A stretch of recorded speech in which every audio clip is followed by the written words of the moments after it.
Assalamualaikum warahmatullahi wabarakatuh.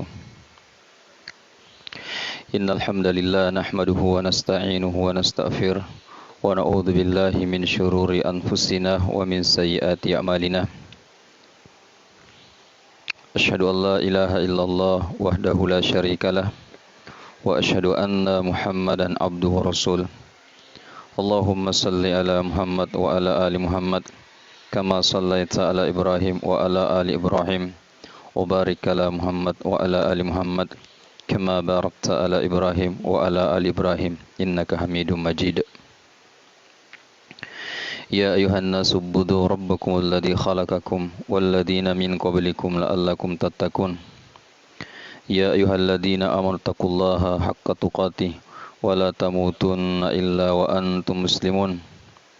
Ya ayyuhalladzina amanu taqullaha wa kunu ma'as sadiqin. Fa in asdaqal hadithi kitabullah wa khairul hadi hadi Muhammadin sallallahu alaihi wasallam wa syarrul umuri muhdatsatuha wa kullu muhdatsatin bid'ah wa kullu bid'atin dhalalah wa kullu dhalalatin finnar. Amma ba'd. Kaum muslimin dan muslimah, para pemirsa yang dimuliakan oleh Allah Subhanahu wa taala. Alhamdulillah, kita memuji dan bersyukur kepada Allah Subhanahu wa taala oleh karena di subuh yang berberkah ini kembali Allah Subhanahu wa taala mempertemukan kita semua dalam keadaan Islam, dalam keadaan iman. Semua ini sepatutnya dan sewajarnya untuk kita syukuri. Dan begitupun kita juga senantiasa bersalawat kepada beliau, pemimpin umat manusia terbaik sepanjang zaman, yaitu Nabi Muhammad sallallahu alaihi wasallam. Kaum muslimin dan muslimah, para pemirsa yang dimuliakan oleh Allah Subhanahu wa taala. Insyaallah pada pertemuan kali ini, yaitu pada pertemuan yang ke-14 dalam kajian panduan Ramadan, bekal meraih Ramadan penuh berkah, yang mana pada kesempatan kali ini kita sudah memasuki bab tentang i'tikaf. Oleh sebab itu, pada kesempatan yang mulia ini kita akan mencoba untuk menyampaikan secara singkat, secara ringkas fikih i'tikaf. Jadi fikih ringkas i'tikaf sesuai dengan hasil bacaan kami, sesuai dengan kemampuan yang kami miliki di dalam menyampaikan materi ini. Sekali lagi kami sampaikan bahwa ketika kita berbicara tentang fikih ibadah, maka tidak bisa dihindari. Di sana akan muncul berbagai macam perbedaan pendapat di kalangan para ulama kita, di kalangan fuqaha, di kalangan ahli fikih. Jadi ini yang perlu kita garis bawahi, bahwa ketika kita berbicara tentang fikih ibadah, maka tidak bisa dihindari bahwa di sana akan terjadi berbagai macam perbedaan pendapat, perselisihan pendapat di kalangan para ulama kita, dan itu bisa dimaklumi. Sehingga jangan heran ketika kita membahas tentang fikih, terkadang ada sesuatu yang berbeda dengan apa yang kita fahami. Terkadang ada sesuatu yang berbeda dengan apa yang kita amalkan. Seperti itulah memang. Ya. Kaum muslimin dan muslimah, para pemirsa yang dimuliakan oleh Allah Subhanahu wa taala. Baik, kita akan coba untuk memasuki bahasan kita, yaitu tentang fikih ringkas i'tikaf. Yang pertama yang harus kita pahami yaitu definisi i'tikaf tersebut. Apakah yang dimaksud dengan i'tikaf tersebut? Ya, apakah pengertian daripada i'tikaf tersebut? I'tikaf secara bahasa artinya menetap pada sesuatu.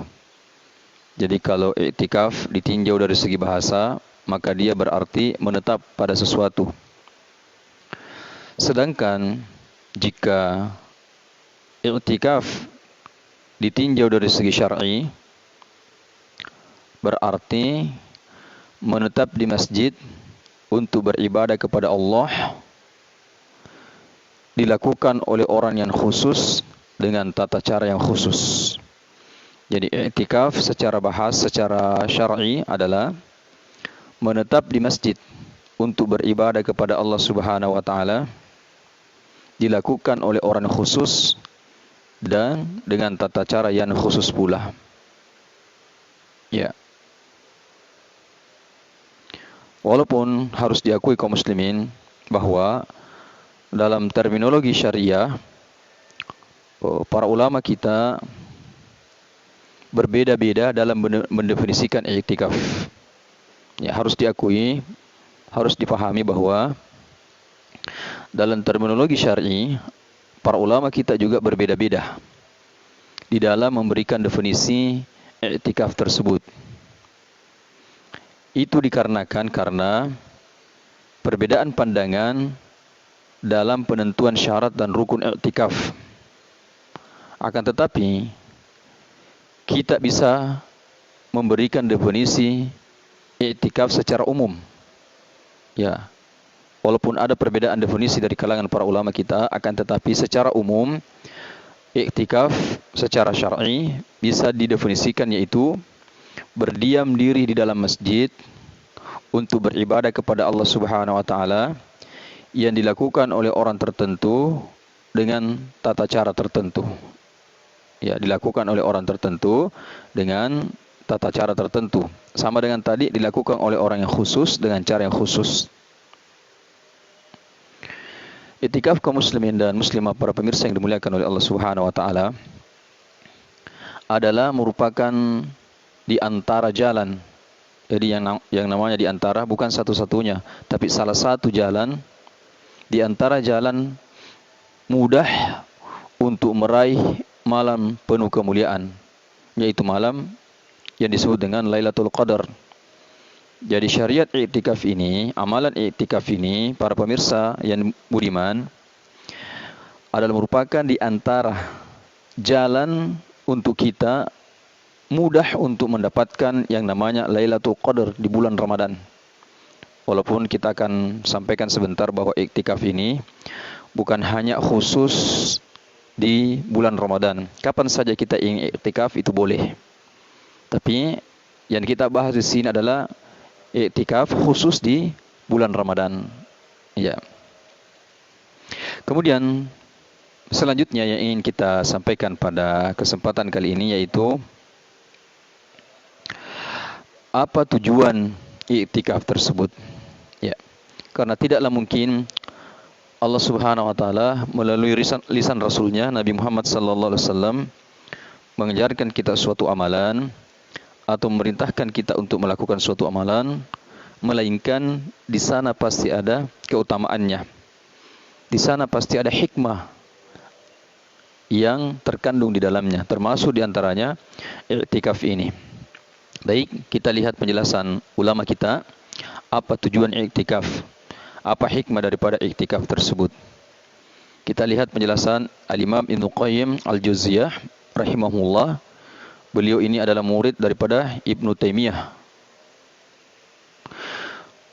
Beliau menjelaskan bahwa maksud daripada i'tikaf adalah konsentrasikan hati supaya beribadah penuh kepada Allah Subhanahu wa taala. Jadi kita disyariatkan untuk beriktikaf agar kita bisa mengkonsentrasikan, memfokuskan hati kita beribadah seutuhnya, beribadah penuh kepada Allah Subhanahu wa taala. Kemudian lanjut kata beliau, i'tikaf berarti seseorang menyendiri dengan Allah dan memutuskan dari berbagai macam kesibukan dengan makhluknya. Jadi i'tikaf itu berarti seseorang menyendiri, berkhalwat, berdua-duaan, bersendiri, berdua-duaan dengan Allah Subhanahu wa taala. Fokus beribadah kepada Allah Subhanahu wa taala. dan memutuskan diri dari berbagai macam kesibukan dengan makhluk. Ya, ini tujuan iktikaf, agar kita bisa menyendiri beribadah kepada Allah Subhanahu wa taala dan memutuskan hubungan kita dari berbagai kesibukan dengan makhluk, atau minimal membatasi kesibukan kita dari berbagai makhluk. Kemudian kata Ibnu Qayyim al-Jauziyah bahwa yang beriktikaf, mereka yang beriktikaf hanya berkonsentrasi beribadah pada Allah Subhanahu wa taala semata. Dengan hati yang berkonsentrasi seperti ini, ketergantungan hatinya pada makhluk akan berganti pada Allah Subhanahu wa taala. Ketika kita beriktikaf, ketika kita berkonsentrasi beribadah kepada Allah Subhanahu wa taala, maka secara otomatis hati kita akan konsentrasi sepenuhnya kepada Allah, dan ketergantungan kita pada makhluk yang biasanya bergantung kepada makhluk, ketika kita beriktikaf, maka itu akan berganti kepada ketergantungan kita seutuhnya kepada Allah Subhanahu wa taala. Kemudian kata Ibnu Qayyim lanjut, rasa cinta dan harapnya akan beralih pada Allah. Ya, rasa cinta, mahabbah, dan rasa harapnya, raja, itu akan beralih sepenuhnya kepada Allah Subhanahu wa taala. Karena ingat kaum muslimin, ketika kita beribadah kepada Allah Subhanahu wa taala, ada hal yang harus kita perhatikan. Kita beribadah kepada Allah Subhanahu wa taala itu karena landasan cinta kepada Allah, mahabbah. Kita beribadah kepada Allah Subhanahu wa taala karena khauf, karena takut kepada Allah. Kita beribadah kepada Allah karena raja, mengharap kepada Allah Subhanahu wa taala. Nah, ketika seseorang beriktikaf, maka rasa cinta dan harapnya akan beralih sepenuhnya kepada Allah Subhanahu wa taala, puncak daripada ibadah. Ini tentu saja, kata Ibnu Qayyim, ini tentu saja maksud besar dari ibadah mulia ini. Inilah maksud besar daripada ibadah yang mulia ini. Maka kata beliau, jika maksud iktikaf memang demikian, maka berarti iktikaf semakin sempurna jika dilakukan dengan ibadah puasa. Jadi iktikaf itu akan semakin sempurna jika dilakukan dengan ibadah puasa, dan memang lebih afdal dilakukan di hari-hari puasa. Seperti itu penjelasan daripada Ibnu Qayyim al-Jauziyah. Kaum muslimin, para pemirsa yang dimuliakan oleh Allah Subhanahu wa taala, itu secara singkat tentang definisi iktikaf dan tujuan disyariatkannya iktikaf, penjelasan para ulama kita Ibnu Qayyim al-Jauziyah. Jadi insyaallah pada kajian-kajian kita ini betul-betul berusaha ilmiah. Kajian kita berusaha ilmiah yang bisa dipertanggungjawabkan. Apa yang saya sampaikan ini betul-betul bukan dari karangan saya, bukan dari hasil pikiran saya, tetapi betul-betul dari tulisan para ulama kita, dan para ulama kita ini betul-betul menampilkan dalam tulisan mereka pendapat-pendapat para ulama yang didukung dengan penjelasan hadits Rasulullah SAW dan ayat-ayat Al-Quran. Ya, agar kita tidak asal bunyi. Artinya apa yang kita sampaikan itu bisa dipertanggungjawabkan secara ilmiah. Ya. Kemudian selanjutnya, dalil disyariatkannya i'tikaf. Karena i'tikaf ini adalah ibadah, maka tentu harus ada dalil yang mendukung daripada pelaksanaan ibadah i'tikaf ini. Karena kita khawatir dengan sabda Rasulullah sallallahu alaihi wasallam, "Man amila amalan laisa anhu amruna fahuwa raddun." Barang siapa yang melakukan suatu amalan, kata Rasulullah sallallahu alaihi wasallam, yang tidak kami contohkan, yang tidak kami perintahkan, maka fahuwa raddun, maka amalan tersebut ditolak, maka amalan tersebut tidak diterima oleh Allah Subhanahu wa taala. Baik, kaum muslimin dan muslimah yang dimuliakan oleh Allah Subhanahu wa taala, kita lihat dalil disyariatkannya iktikaf ini, yaitu Ibnul Munzir mengatakan bahwa para ulama sepakat bahwa iktikaf itu sunnah. Nah, ini dulu yang harus kita dudukkan persoalannya, yang harus kita pahami bahwa iktikaf itu hukum asalnya, hukum dasarnya adalah sunnah. Ini sudah menjadi konsensus para ulama. Itu ijma' para ulama, kesepakatan para ulama. Tidak ada silang pendapat di kalangan para ulama bahwa iktikaf itu hukum dasarnya adalah sunnah, bukan wajib. Kecuali jika seseorang mewajibkan bagi dirinya bernazar untuk melaksanakan iktikaf. Jadi hukum sunnah bisa berubah menjadi wajib. Hukum iktikaf yang sunnah bisa berubah menjadi wajib ketika ada seseorang yang mewajibkan dirinya, dia bernazar untuk beriktikaf. Maka pada saat kondisi seperti itu, iktikaf menjadi wajib bagi dirinya karena dia mewajibkan dirinya, dia bernazar, dan nazar itu hukumnya wajib untuk dipenuhi. Jadi ini yang harus kita pahami terlebih dahulu, bahwa hukum dasar daripada iktikaf itu adalah sunnah. Akan tetapi ketika seseorang mewajibkan dirinya bernazar untuk beriktikaf, maka itu menjadi wajib. Contoh misalnya, dia bernazar beriktikaf bahwa kalau saya naik kelas, maka saya bernazar beriktikaf di masjid 1 malam. Maka iktikaf yang awalnya sunnah tadi itu berubah menjadi wajib disebabkan karena dia bernazar. Maka iktikafnya itu wajib. Seperti itu penjelasan secara singkat.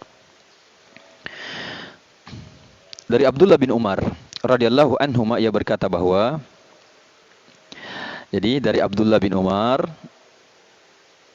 radhiyallahu anhuma, ia berkata bahwa, jadi Abdullah bin Umar ini menyampaikan kepada kita tentang amalan Rasulullah sallallahu alaihi wasallam, bagaimana Rasulullah sallallahu alaihi wasallam,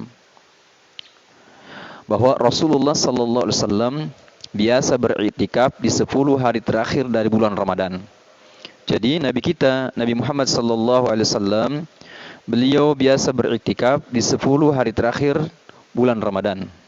Jadi di 10 terakhir bulan Ramadan, Nabi kita, Nabi Muhammad sallallahu alaihi wasallam itu biasa beriktikaf di bulan Ramadan.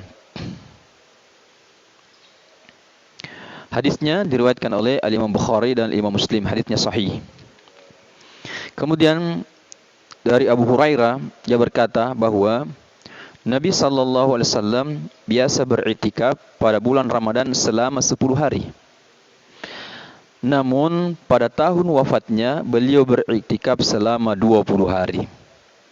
Jadi amalan-amalan Nabi kita sallallahu alaihi wasallam, beliau itu beriktikaf pada bulan Ramadan selama 10 hari ketika dia mukim. Tetapi ketika dia musafir, terkadang beliau meninggalkan iktikaf ini dan beliau melakukan iktikaf menggantinya, tapi bukan qada. Dia beriktikaf tahun berikutnya 20 hari. Itu di penjelasan yang lain.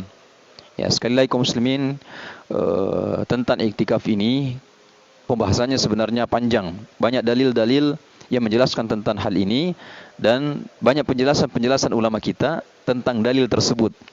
Tapi yang namanya fikih ringkas, maka kita sampaikan yang ringkas-ringkas saja. Ya, ini. Jadi ini kita ulangi, pembahasan iktikaf ini bisa sampai 3 pertemuan. Karena banyak dalil yang menjelaskan hal tersebut, dan dalil itu lagi dijelaskan oleh ulama kita. Ya, setiap ulama berbeda di dalam menjelaskan dalil tersebut. Setiap ulama berbeda di dalam memahami hadis tersebut. Ya, kalau kita ingin mengkajinya lebih jauh. Ya. Jadi Nabi sallallahu alaihi wasallam biasa beriktikaf pada bulan Ramadan selama 10 hari. Itu kebiasaan umum Rasulullah. Namun pada tahun wafatnya beliau beriktikaf selama 20 hari. Jadi di tahun wafatnya Rasulullah sallallahu alaihi wasallam di Ramadan akhir, artinya di Ramadan terakhir, Nabi kita sallallahu alaihi wasallam itu beriktikaf selama 20 hari. Hadisnya sahih, diriwayatkan oleh Al-Imam Bukhari.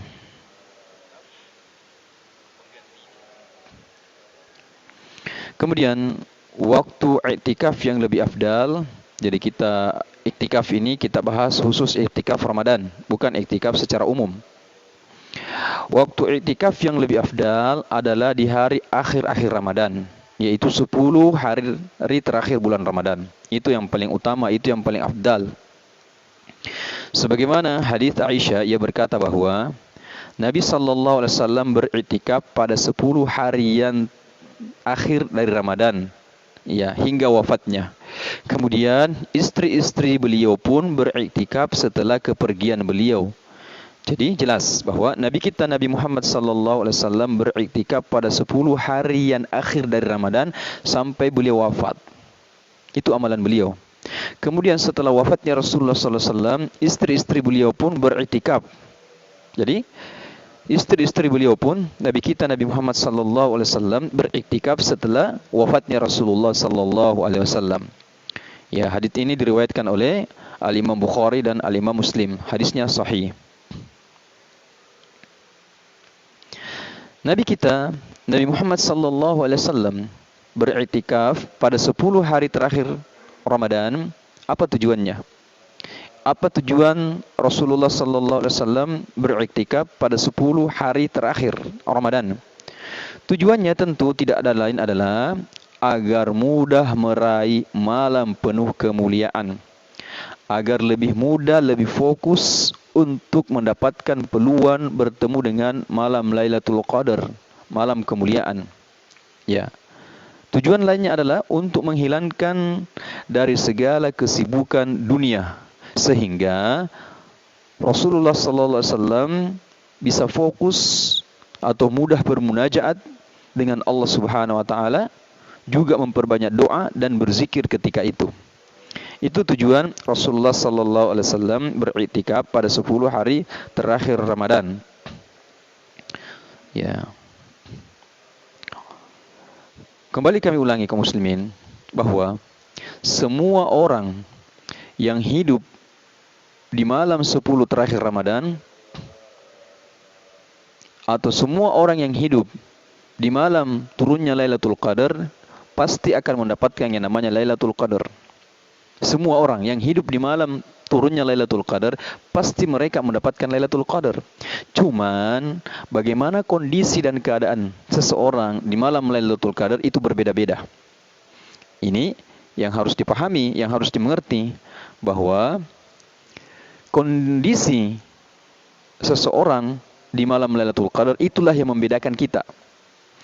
Ada yang beribadah kepada Allah Subhanahu wa taala, ada yang berzikir kepada Allah Subhanahu wa taala, ada yang melaksanakan salat di malam Lailatul Qadar, ada yang membaca Al-Qur'an di malam Lailatul Qadar, ada yang bersedekah di malam Lailatul Qadar, ada yang berbakti kepada orang tua di malam Lailatul Qadar, intinya ada yang beramal saleh di malam Lailatul Qadar.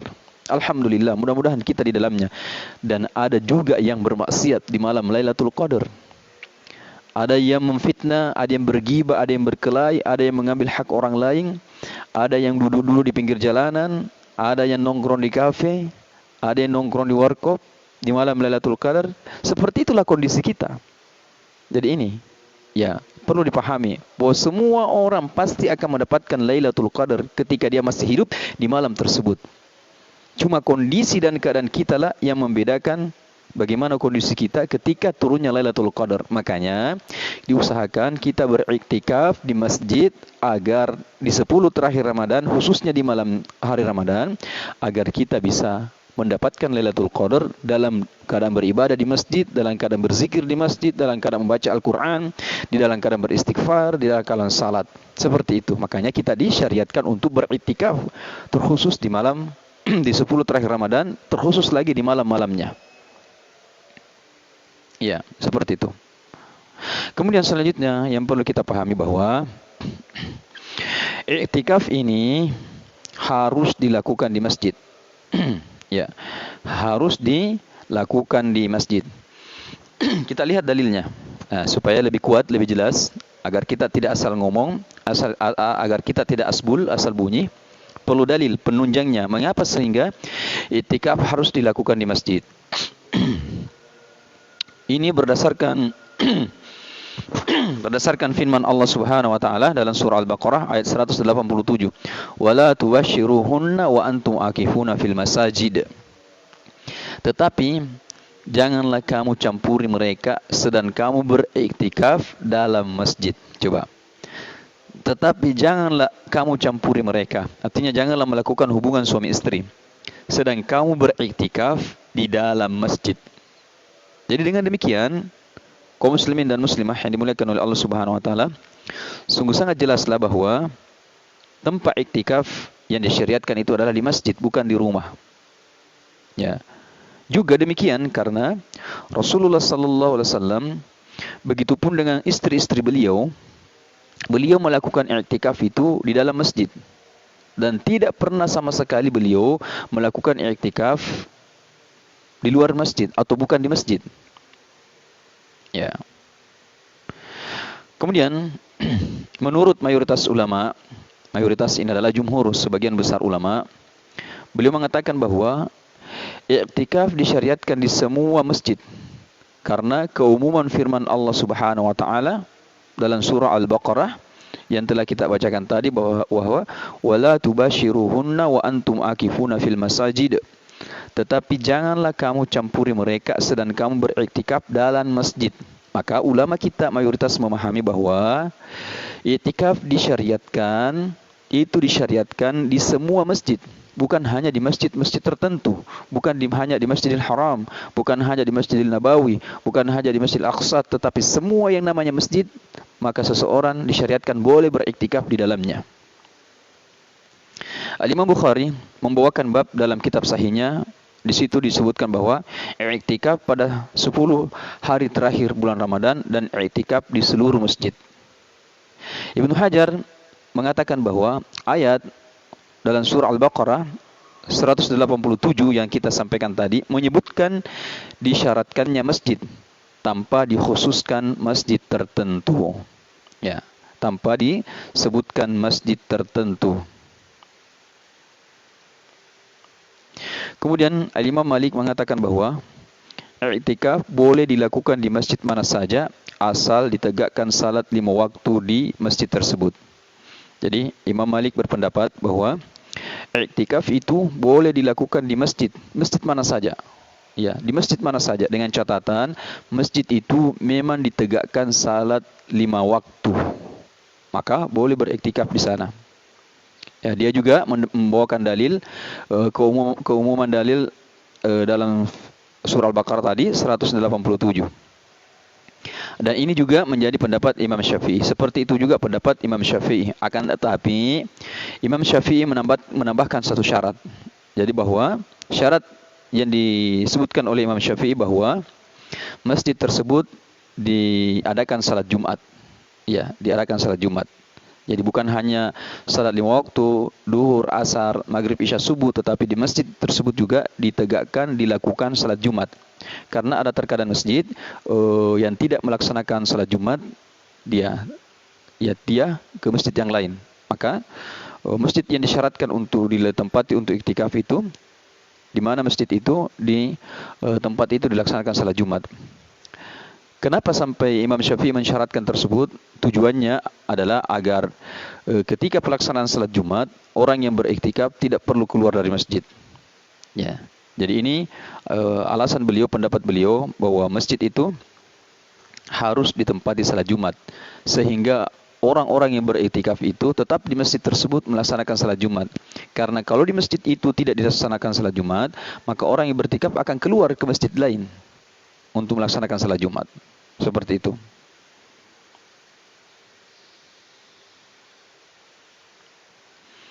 Kemudian selanjutnya, apakah boleh wanita beriktikaf? Bolehkah wanita ikut beriktikaf?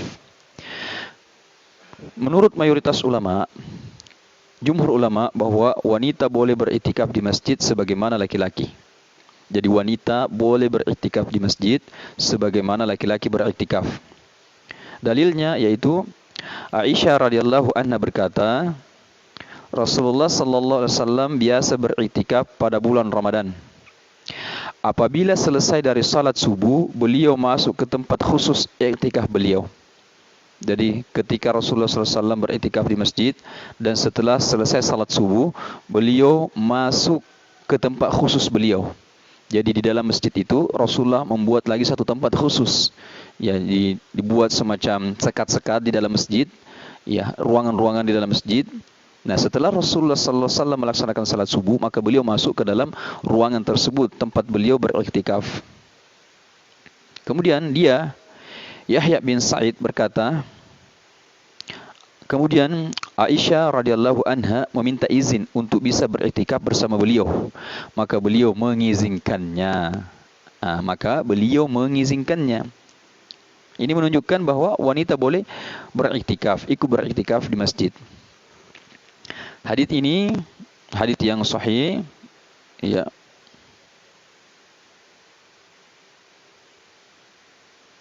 Yang diriwayatkan oleh Al-Imam Bukhari dan Al-Imam Muslim. Kemudian wanita boleh beriktikaf di masjid asalkan memenuhi 2 syarat. Ya. Jadi wanita tidak boleh dilarang beriktikaf di masjid, atau dengan kata lain boleh beriktikaf di masjid selama memenuhi 2 syarat. Yang pertama, ketika dia sudah bersuami maka dia harus meminta izin suaminya.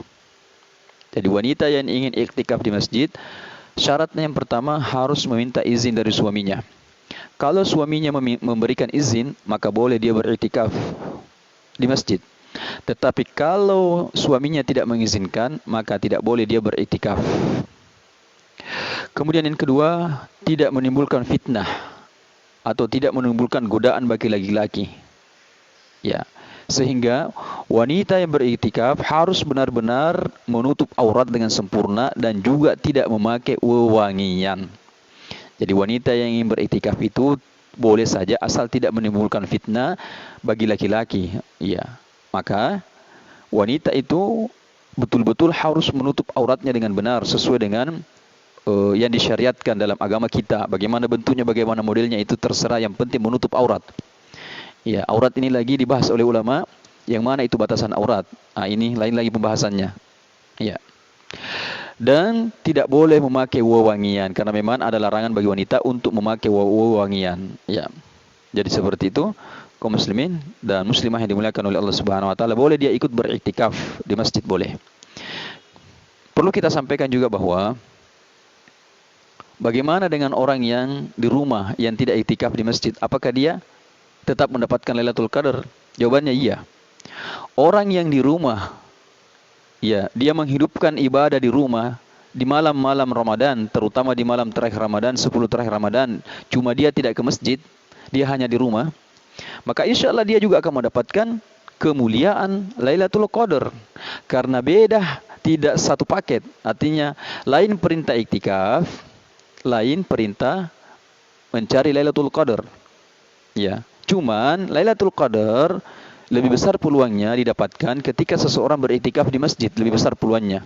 Tetapi orang yang di rumah di malam-malam 10 terakhir Ramadan, dan terutama di malam-malam ganjil misalnya, dia tetap beribadah, berzikir, membaca Al-Quran, salat di rumahnya, tetap dia berpeluang mendapatkan yang namanya Lailatul Qadar.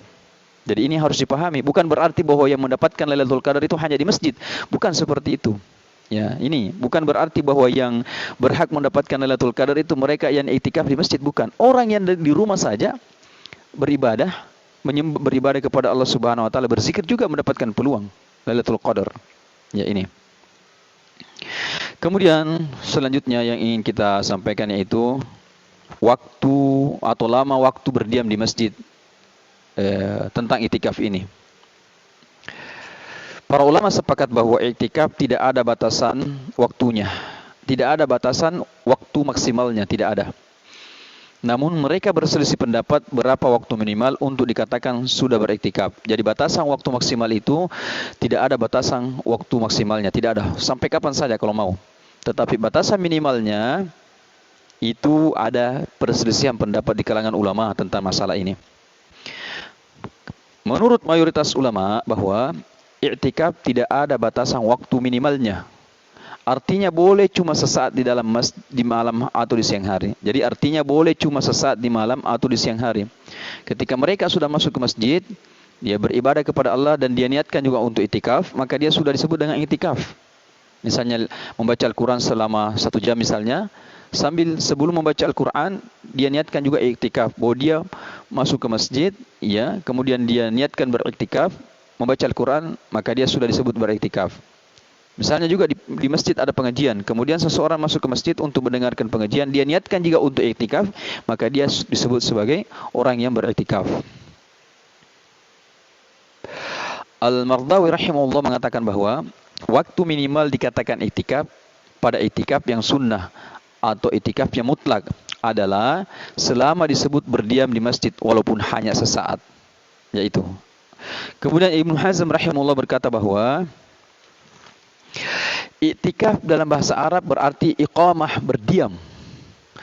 Ya, itu penjelasan Ibnu Hazm bahwa rahimahullah berkata i'tikaf dalam bahasa Arab berarti iqamah, berdiam, menetap. Setiap yang disebut berdiam di masjid dengan niatan mendekatkan diri pada Allah maka dinamakan i'tikaf. Jadi setiap orang yang berdiam di masjid dengan niatan mendekatkan diri kepada Allah maka dinamakan i'tikaf. Baik itu dilakukan dalam waktu singkat ataupun dalam waktu yang lama. Ya, jadi itu. Pokoknya ketika seorang sudah berdiam diri di masjid dengan niat mendekatkan diri kepada Allah Subhanahu wa taala, beribadah kepada Allah Subhanahu wa taala, mendengarkan pengajian misalnya di masjid hanya 40 menit, dia sudah niatkan i'tikaf juga, maka dia sudah disebut orang yang i'tikaf.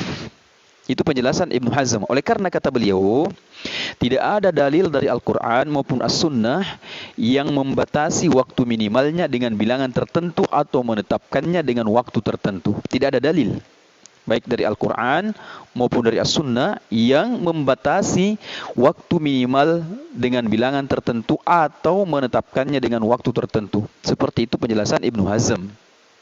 Ya. Jadi, kalau misalnya kita masuk ke masjid untuk membaca Al-Quran, berzikir kepada Allah, salat, beribadah, kemudian kita niatkan untuk i'tikaf, maka itu sudah masuk dalam bentuk i'tikaf. Kemudian yang membatalkan i'tikaf, yang bisa membatalkan i'tikaf seseorang di masjid. Yang pertama, keluar masjid tanpa alasan yang syar'i. Dia keluar masjid tanpa alasan yang dibenarkan oleh agama. Dan tanpa ada kebutuhan yang mendesak. Tanpa ada kebutuhan yang mubah, yang mana kebutuhan itu mendesak, harus dilakukan. Maka itu batal. Kemudian jelas, yang kedua berjima, bersetubuh dengan istri, itu sudah batal i'tikafnya. Ya. Kemudian yang dibolehkan dilakukan oleh seseorang ketika dia i'tikaf, yaitu pertama, keluar masjid disebabkan ada hajat yang mesti ditunaikan, seperti misalnya keluar untuk makan, seperti misalnya keluar untuk minum, serta ada hajat lain yang tidak bisa dilakukan di dalam masjid. Ya. Tetapi ini alangkah baiknya juga sekarang itu sudah ada orang yang menyiapkan makanan dan bisa mengantarkan kepada kita. Makanya bisa dipesan. Orang yang iktikaf di masjid dan memiliki kemampuan materi, ya maka dia sudah bisa memesan kepada jasa penjual makanan, ya melalui online dan bisa diantar melalui kurir. Itu sudah bisa, Allah mudahkan kita. Tetapi ingat, tidak boleh memesan makanan ketika di dalam masjid. Ya, tidak boleh, ada kajiannya hal tersebut. Ya, seperti itu. Kemudian yang kedua, melakukan hal-hal mubah seperti mengantarkan orang yang mengunjunginya sampai pintu masjid atau bercakap-cakap dengannya. Jadi misalnya kita itikaf, kemudian ada orang yang datang mengunjungi kita dengan kebutuhan yang mendesak, dia datang berkunjung kepada kita. Nah, kemudian dia pulang, kita antarkan dia sampai ke pintu masjid, maka boleh. Atau bercakap-cakap dengan orang lain di dalam masjid ketika itikaf boleh, tetapi percakapan yang berkaitan tentang kemaslahatan, kebaikan-kebaikan agama. Kemudian yang ketiga yang dibolehkan ketika istikaf, istri mengunjungi suaminya yang bertikaf dan berdua-duaan dengannya, boleh. Ya, istri mengunjungi suaminya di masjid yang itikaf, maka dia boleh berdua-duaan. Tetapi sekali lagi tidak boleh melakukan hubungan-hubungan suami istri. Kemudian mandi dan berwudu di masjid. Dia boleh keluar mandi dan berwudu di kamar mandi masjid atau di toilet masjid. Kemudian yang kelima, membawa kasur untuk tidur di masjid. Jadi dia boleh membawa kasur atau alat apa namanya untuk tidur di masjid. Iya.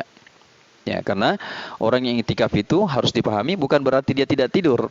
Dia tetap tidur. Ya, 1 jam dia tertidur, kemudian dia bangun beribadah kepada Allah Subhanahu wa taala. Jadi ini harus dipahami juga bahwa iktikaf itu bukan berarti bahwa orang itu tidak tidur semalam. Tetap dia tidur, ada waktu tidurnya. Ya. Tetapi waktu tidurnya di malam hari ketika dia iktikaf itu sedikit sekali. Ya, lebih banyak digunakan untuk beribadah kepada Allah Subhanahu wa taala, maka dia boleh bawa sarung, dia bawa selimut, dia boleh bawa kasur, dia boleh bawa bantal, dia boleh bawa kelambu, ada kelambu sekarang yang besar khusus itu bisa dipakai. Dia boleh bawa obat nyamuk, autan dan sebagainya boleh, karena dibolehkan dia tidur. Kemudian selanjutnya yaitu kapan mulai masuk dan keluar masjid ketika seseorang ingin beriktikaf di 10 terakhir Ramadan. Jadi kita bahas ini tentang iktikaf di 10 terakhir Ramadan. Kapan seseorang mulai masuk masjid? Jika ingin beriktikaf selama 10 hari terakhir bulan Ramadan, maka seorang yang beriktikaf mulai memasuki masjid setelah salat subuh pada hari ke-21 dan keluar setelah salat subuh pada hari Idul Fitri menuju lapangan. Ini pendapat yang pertama. Hal ini sebagaimana terdapat dalam hadits Aisyah yang berkata bahwa Rasulullah sallallahu alaihi wasallam biasa beriktikaf pada bulan Ramadan. Apabila selesai dari salat subuh, beliau masuk ke tempat khusus iktikaf beliau. Dia Yahya bin Sa'id berkata, kemudian Aisyah radhiyallahu anha meminta izin untuk bisa beriktikaf bersama beliau, maka beliau mengizinkannya. Dalam hadits ini dijelaskan bahwa Rasulullah sallallahu alaihi wasallam biasa beriktikaf pada bulan Ramadan. Nah, perhatikan, apabila Rasulullah selesai dari salat subuhnya, selesai salat subuh Rasulullah, maka beliau masuk ke tempat khusus iktikaf beliau. Berarti di dalam masjid itu ada lagi tempat khusus untuk iktikaf. Nah, di sini ulama kita menjelaskan bahwa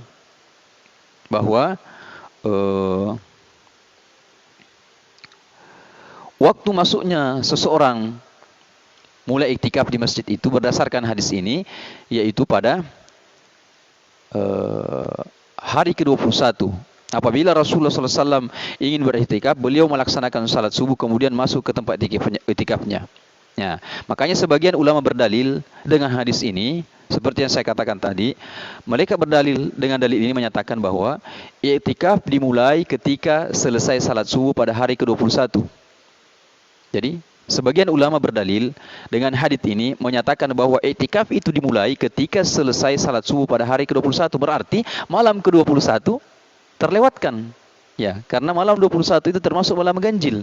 Berarti malam 21 itu terlewatkan karena berdasarkan dalil ini Rasulullah SAW mulai masuk setelah salat subuh. Berarti Rasulullah SAW melewatkan satu malam. Bagaimana hal ini?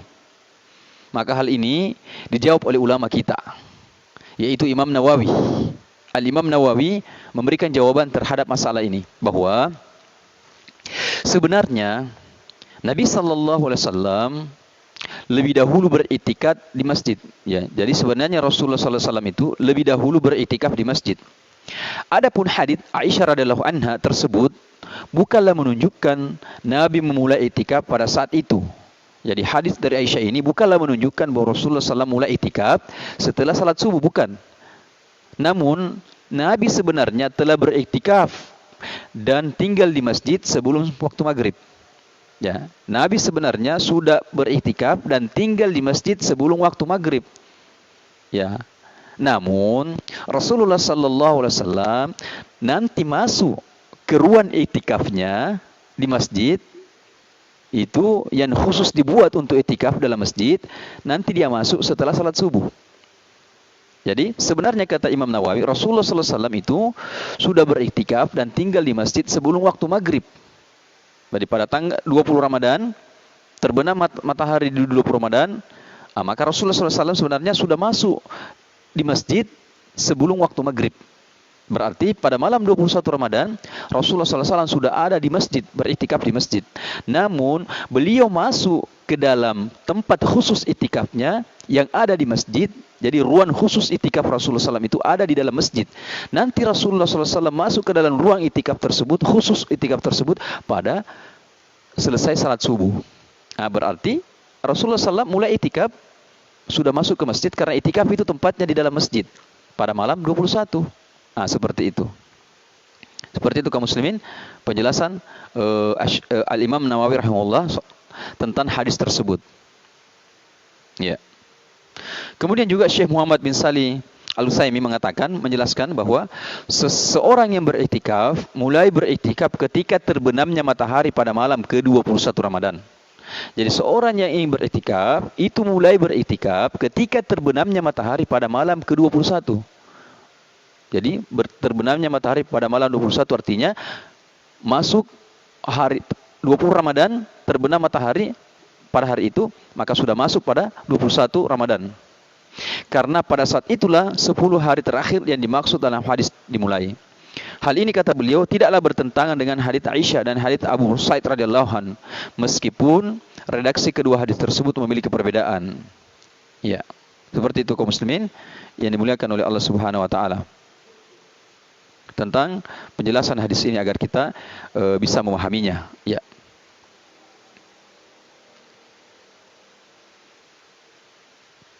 Jadi ini panjang penjelasannya, kita ringkas saja seperti itu, mudah-mudahan bisa dipahami. Intinya bahwa seseorang yang ingin beriktikaf di bulan Ramadan, 10 terakhir Ramadan, maka dia mulai masuk ketika terbenamnya matahari di hari 20 Ramadan. Misalnya hari ini 20 Ramadan, kemudian terbenam matahari sebentar, masuk maghrib, berarti sudah malam 21, maka dia sudah boleh masuk untuk beriktikaf.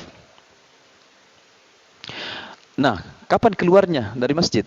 Jadi masuknya tadi sudah sebelum ketika matahari terbenam di malam 21 Ramadan. Itu masuknya. Dan kapan keluarnya? Kapan keluarnya? Keluar setelah salat subuh pada hari Idul Fitri menuju lapangan. Jadi orang yang beriktikaf di 10 terakhir Ramadan itu keluar setelah salat subuh ketika dia ingin menuju lapangan untuk melaksanakan salat Idul Fitri. Hal ini terdapat dalam hadits Aisyah yang berkata bahwa Rasulullah sallallahu alaihi wasallam biasa beriktikaf pada bulan Ramadan. Apabila selesai dari salat subuh, beliau masuk ke tempat khusus iktikaf beliau. Kemudian Aisyah radhiyallahu anha meminta izin untuk beriktikaf bersama beliau, maka beliau mengizinkannya. Ya, seperti itu yang kita sampaikan tadi.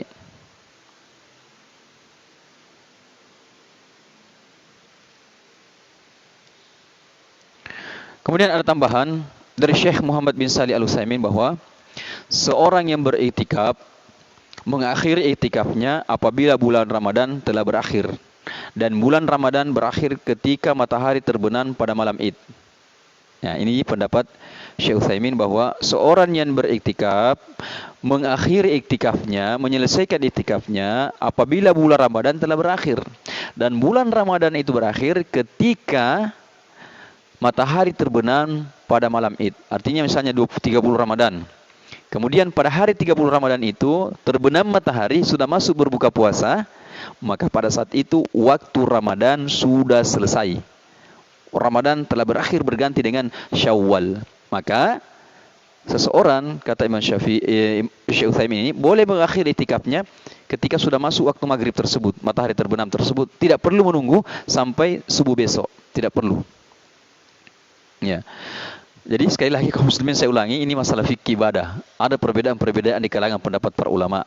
Ya, ada perbedaan-perbedaan di kalangan pendapat ulama kita tentang hal-hal ini.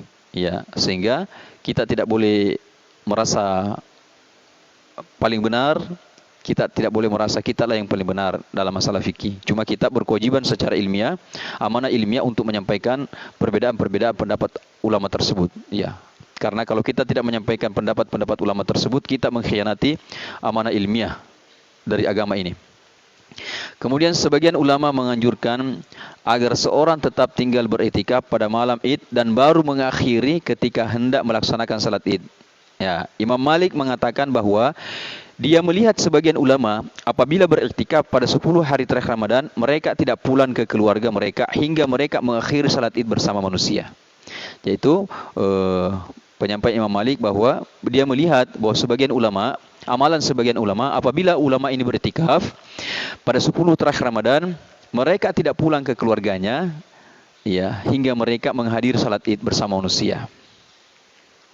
Kemudian Al-Imam Nawawi mengatakan bahwa Asy-Syafi'i dan murid-murid beliau mengatakan, barang siapa yang ingin mengikuti tuntunan Nabi sallallahu alaihi wasallam dalam beriktikaf pada 10 hari terakhir bulan Ramadan, maka hendaknya dia memasuki masjid sebelum matahari terbenam pada malam ke-21.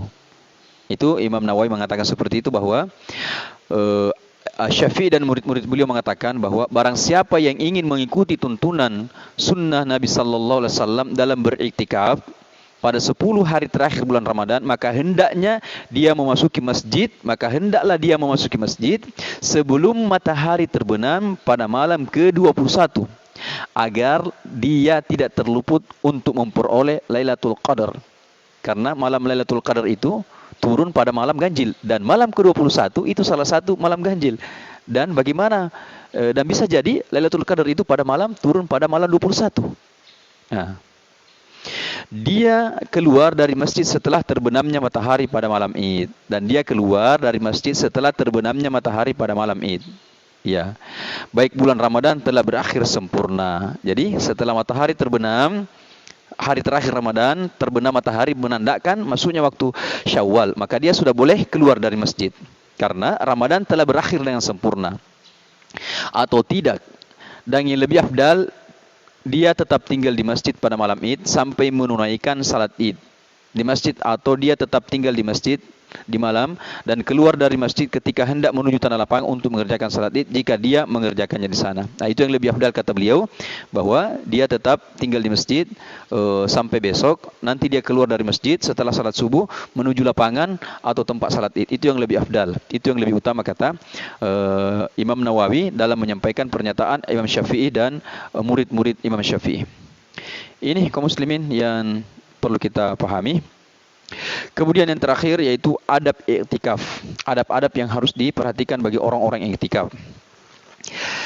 Hendaknya kaum muslimin ketika beriktikaf, seseorang itu menyibukkan diri dengan melakukan ketaatan. Ini adabnya. Jadi sederhana, bahwa ketika seseorang melakukan i'tikaf, ini secara umum, i'tikaf secara umum, i'tikaf Ramadan, 10 terakhir Ramadan secara khusus, seseorang hendaknya menyibukkan dirinya dengan melakukan ketaatan.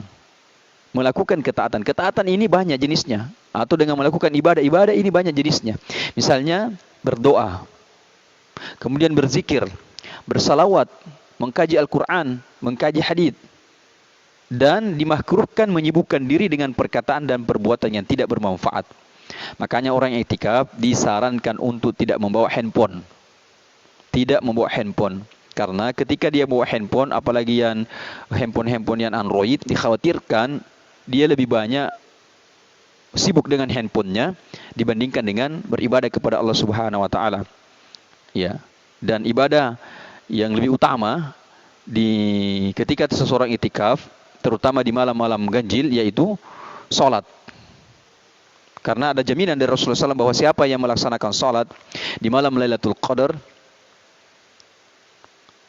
ya, siapa yang melakukan salat di malam Lailatul Qadar, maka akan diampuni dosa-dosa dengan iman. Dia lakukan itu karena iman dan ihtisaban, imanan wa ihtisaban, maka ghufira lahu ma taqaddama min dzambik, maka seluruh dosa-dosanya yang lalu akan dihapuskan oleh Allah Subhanahu wa taala. Jadi seluruh amal ibadah boleh kita kerjakan, tetapi yang lebih afdal, yang paling utama adalah melaksanakan salat di malam-malam tersebut. Ya, ini kaum muslimin secara singkat yang bisa kita sampaikan tentang kajian panduan Ramadan pertemuan yang ke-14 yang berkaitan tentang fikih ringkas i'tikaf. Sekali lagi, pembahasan ini sebenarnya memerlukan waktu 3 kali pertemuan.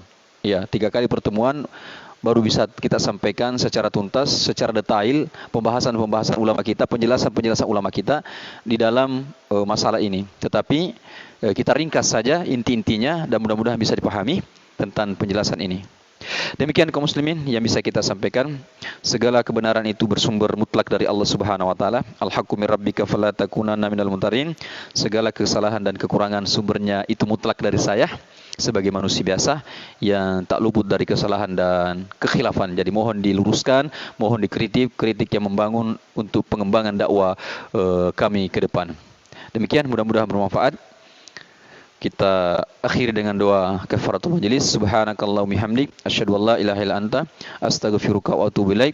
Assalamualaikum warahmatullahi wabarakatuh.